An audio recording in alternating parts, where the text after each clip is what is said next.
बाबा, मैं क्या करूं? मैं बहुत परेशान हूं। इस बार सूखा पड़ने के कारण सभी जीव जंतु प्यास के कारण मर रहे हैं और मैं कुछ भी नहीं कर पा रहा हूं। आखिर मेरे खुदाए गए तालाब में पानी क्यों नहीं निकल रहा है?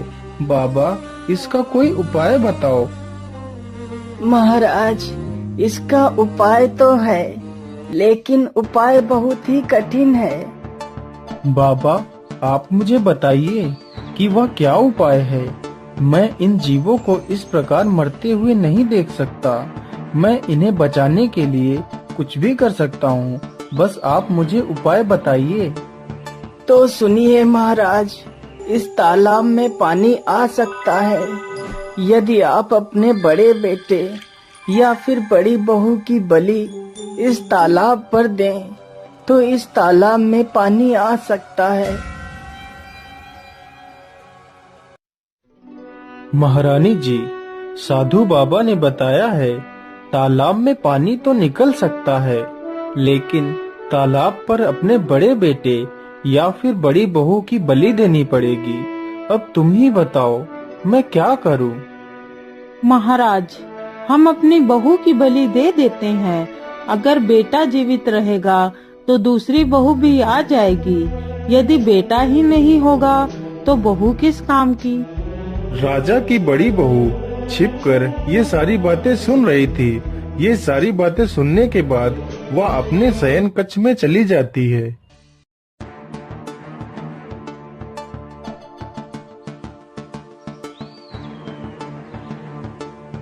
अरे रूपमती, आज तुम इतना उदास क्यों हो? क्या बात है? वैसे तो तुम मेरे आते ही खुशी से झूम उठती थी, लेकिन आज तुम इतना गुमसुम क्यों हो? क्या बताऊं स्वामी, दुखी इसलिए हूँ कि हमारा तुम्हारा साथ बस यहीं तक था। क्या मतलब? मैं कुछ समझा नहीं। तुम कहना क्या चाहती हो? स्वामी, पिताश्री ने जो तालाब खुदवाया है उसमें पानी नहीं निकल रहा है, तो साधु बाबा ने मेरी बलि चढ़ाने को कहा है, जिससे तालाब में पानी आ जाएगा और सुबह ही मेरी बलि चढ़ाई जाएगी। इसीलिए मैं दुखी हूँ। अरे रूपमती, तो इसमें इतना दुखी होने की क्या आवश्यकता है? तुम आराम से खाना खाओ। हम लोग आज रात में ही यहाँ से भाग जाएंगे। आधी रात होते ही वह दोनों चुपचाप वहाँ से निकल जाते हैं।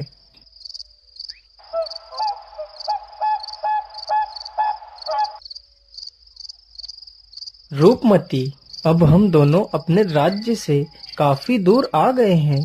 चलो, अब हम यहाँ पर थोड़ा सा आराम कर लेते हैं। फिर वे दोनों वहीं पर सो जाते हैं। तभी एक सर्प आकर रूपमती के पैर में डस लेता है।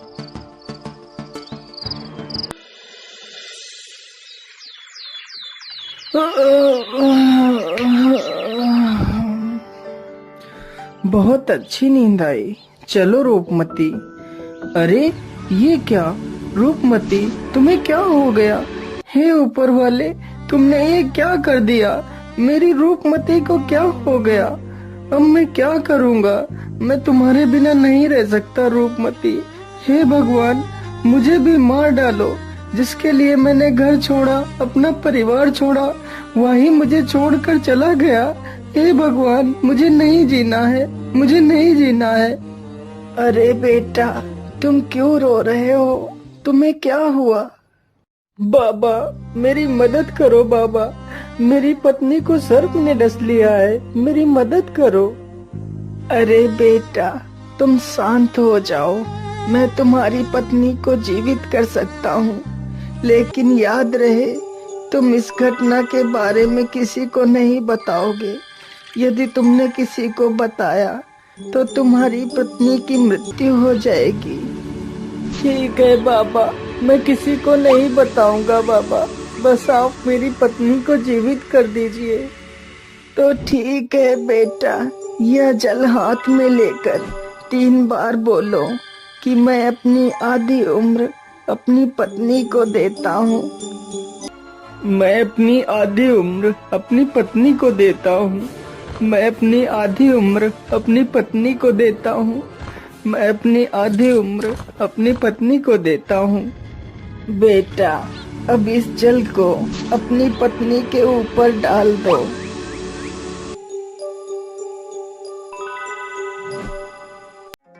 अरे कितना समय हो गया और मैं सोती ही रही और आपने मुझे जगाया तक नहीं। इतनी देर में तो हम बहुत दूर निकल जाते। कोई बात नहीं रूपमती, चलो अब चलते हैं।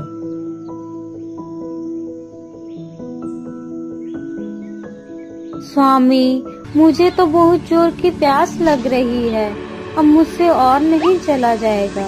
अच्छा सुनो, वहाँ पर देखो, वहाँ पर कोई झोपड़ी नजर आ रही है। चलो वहीं चलते हैं। हो सकता है वहाँ पर हमें कुछ पानी पीने को मिल जाए।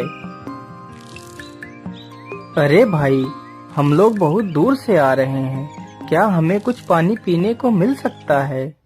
हाँ हाँ भैया, क्यों नहीं, कुआं वहाँ पर है, चले जाओ और पानी निकाल कर पी लो। रूपमती, तुम यहीं पर रुको, मैं अभी पानी लेकर आता हूँ।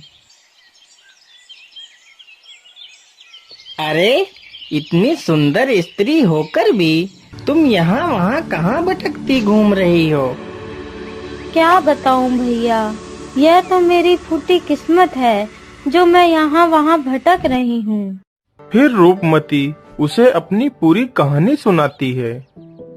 अरे राम राम राम, यह तो बहुत बुरा हुआ आपके साथ, लेकिन आज नहीं तो कल जब आप अपने राज्य वापस जाएंगी तो वह राजा तुम्हारी बलि जरूर चढ़ा देगा। क्या करूं भैया, अकेली तो कहीं भागकर भी तो नहीं जा सकती हूँ।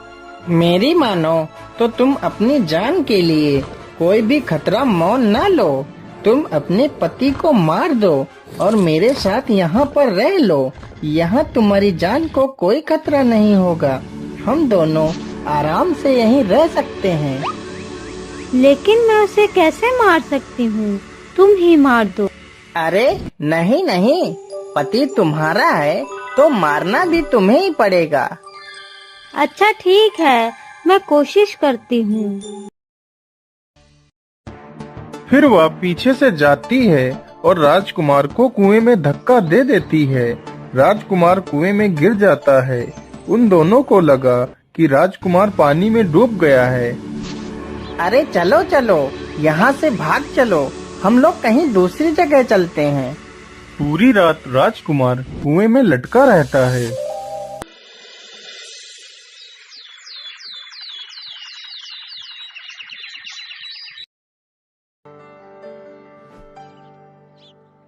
अरे हरिया, मैं पानी लेने जा रहा हूँ, तब तक तू मेरी भेड़ों को चराना। ठीक है श्यामू भैया, लेकिन जल्दी आ जाना।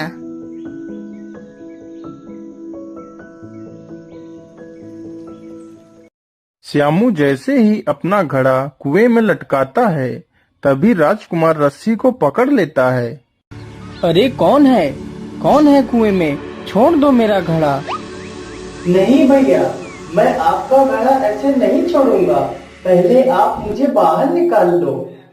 अरे भाई, तुम हो कौन?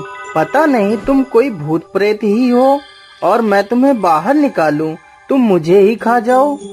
नहीं भैया, मैं भी तुम्हारी तरह इंसान हूँ। मैं रात के अंधेरे में गलती से गिर गया हूँ। भैया, मुझे बाहर निकाल लो। अच्छा ठीक है, मैं अभी आपको बाहर निकालता हूँ।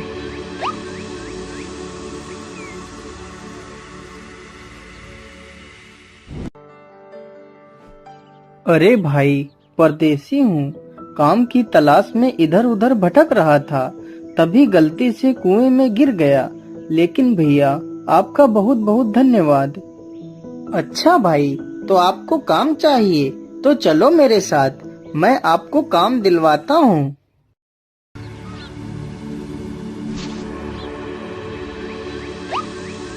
मैं तुम्हें काम पर तो रख सकता हूँ, लेकिन तुमने काम में जरा सी भी बेईमानी की तो मैं तुम्हें बिना किसी तनख्वाह के धक्के मारकर बाहर निकाल दूंगा।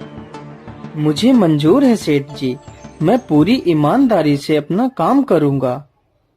उधर रूपमती को जब कोई काम नहीं मिला तो वह एक नाचने वाली चंद्रप्रभा के नाम से मशहूर नर्तकी बन गई। राजकुमार पूरी ईमानदारी के साथ अपना काम करने लगता है। इसी प्रकार कुछ दिन बीत जाते हैं। सेठ जी, राजा के घर में पुत्र ने जन्म लिया है, इसलिए राजा जी ने मशहूर नर्तकी चंद्रप्रभा को नाचने के लिए बुलाया है। इसलिए राजा ने आपको आमंत्रित किया है। अरे सेठानी जी, आज मेरे लिए खाना मत बनाना। मैं राजा के घर से दावत खाकर आऊंगा। वहाँ पर आज मशहूर नर्तकी चंद्रप्रभा आएगी। मालिक, अगर आप बुरा ना मानो तो मैं भी आपके साथ चलना चाहता हूँ। अरे नहीं नहीं, तुम नौकर चाकर आदमी वहाँ कहाँ जाओगे? राजा के घर में बड़े बड़े राजा महाराजा आएंगे, तुम उनके बीच कैसे बैठ पाओगे? अरे नहीं, ये नहीं हो सकता। अरे सेठ जी, अगर ये जाना चाहता है तो इसे क्यों रोक रहे हैं? ये भी तो हमारे बेटे जैसा है। अगर कोई पूछे तो उसे बता देना कि ये मेरा बेटा है। अच्छा अच्छा, ठीक है सेठानी जी, जैसी तुम्हारी इच्छा। चलो बेटा, तुम भी चलो। चंद्रप्रभा जैसे ही नाचने के लिए आती है तो राजकुमार उसे देखते ही पहचान लेता है और चंद्रप्रभा भी उसे पहचान लेती है। महाराज, मैं यहाँ पर नृत्य नहीं कर सकती हूँ। मैं जा रही हूँ यहाँ से। लेकिन चंद्रप्रभा, तुम यहाँ पर नृत्य क्यों नहीं कर सकती? महाराज, यहाँ पर एक चोर है जिसने मेरे गहने चुराए थे। पहले आप उस चोर को सजा दो, फिर मैं नृत्य करूँगी। अरे चंद्रप्रभा, किसने तुम्हारे गहने चुराए हैं? बताओ मुझे, मैं उसे अभी फांसी पर चढ़ा देता हूँ। महाराज, ये है मेरा चोर जिसने मेरे गहने चुराए थे। सैनिकों, इसे ले जाओ और फांसी लगा दो। महाराज, मैंने इसकी चोरी नहीं की है। यह औरत झूठ बोल रही है, जबकि मैंने ही इसे बहुत कुछ दिया है। तूने मुझे क्या दिया है? चल निकल जा यहाँ से। चला जाऊंगा, उससे पहले मैंने तुझे जो भी दिया है वह मेरा वापस कर दे। मैं यहाँ से चला जाऊंगा। हाँ ठीक है, तूने मुझे जो भी दिया है वह मैं वापस करती हूँ। नहीं, ऐसे नहीं। अपने हाथ में जल लो और 3 बार बोलो कि तुमने मुझे जो भी दिया है वह मैं तुम्हारा वापस करती हूँ। तूने मुझे जो भी दिया है वह सब मैं तुझे वापस करती हूँ। तूने मुझे जो भी दिया है वह सब मैं तुझे वापस करती हूँ। तूने मुझे जो भी दिया है वह सब मैं तुझे वापस करती हूँ। अरे दुष्ट, तूने यह क्या कर दिया? तूने इस नर्तकी की जान ले ली। तू तो चोर होने के साथ साथ एक तांत्रिक भी है।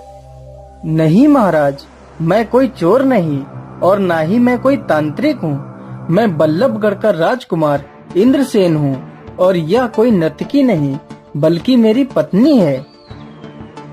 फिर राजकुमार सभी को अपनी दुख भरी कहानी सुनाता है। महाराज, मैंने इसे अपनी आधी उम्र दी थी। जैसे ही इसने मेरा दिया हुआ मुझे वापस कर दिया तो इसकी मृत्यु हो गई। ये सारी बातें सुनकर राजा हैरान रह जाता है। राजकुमार, हमें क्षमा कर दीजिए। हमें नहीं पता था कि आप इतने महान राजा के पुत्र हैं। फिर राजा अपनी बड़ी पुत्री प्रेमलता का विवाह उस राजकुमार के साथ कर देता है।